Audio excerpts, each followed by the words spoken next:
दामोदर नगर परिसरात 1 डिसेंबर रोजी रात्री साधारणपणे 9च्या सुमारास मद्यधुंद चालकाने अक्षरशः थैमान घातल्याने बाजारपेठ हादरली आहे. सापुतारा महामार्गाच्या कडेला उभी असलेली MH41E 3514 ही काळी पिवळी जीप एका मद्यपीने चावी मिळता सुरू केली आणि सुसाट वेगात दामोदर नगरीमधील शॉपिंग सेंटरच्या समोरील जागेत घुसली. वेग इतका प्रचंड होता की दुकानातील एका स्टॉलचे छत आणि काही भाग अक्षरशः हवेत उडाले. यानंतर सिनेस्टाईल वळण घेत जीप थेट समोरील गटारीतील मोठ्या खड्ड्यात घुसली. गाडीचे मोठे नुकसान झाले. पुढची काच फुटली आहे. सुदैवाने त्यावेळी ठिकाणी वर्दळ कमी असल्याने मोठा जीवितहानीचा अनर्थ थोडक्यात टळलाय.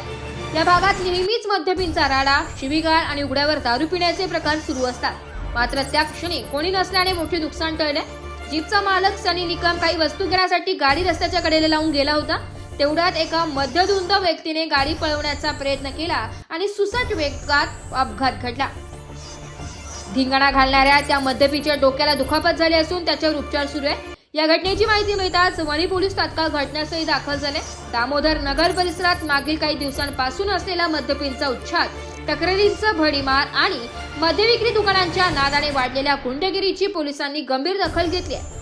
पोलिसांची धडाकेबाज एंट्री, दामोदर नगरातील मद्यपींना चोप, नागरिकांचा दिलासा याच पार्श्वभूमीवर दिनांक 2 डिसेंबर रोजी संध्याकाळी वणी पोलीस ठाण्याच्या सहाय्यक पोलीस निरीक्षक गायत्री जाधव यांनी त्यांच्या पथकाचा परिसरात धडक मोहीम राबवली आहे.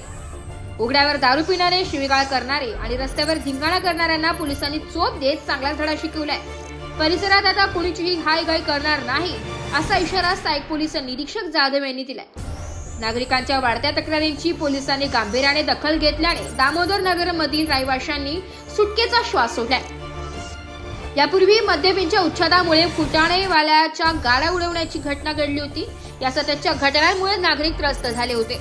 अखेर पोलिसांच्या कारवाईने दामोदर नगरामध्ये एका रात्री शिस्त परतल्याचं चित्र पाहायला मिळाले. दामोदर नगरमध्ये मद्यपींचा उच्छाद वाढत आहे. प्रशासनाने कायमस्वरूपी उपाययोजना करावी अशी नागरिकांची मागणी. नाशिक लोकशाही न्यूजसाठी प्रतिनिधी रितेश पारख, वणी.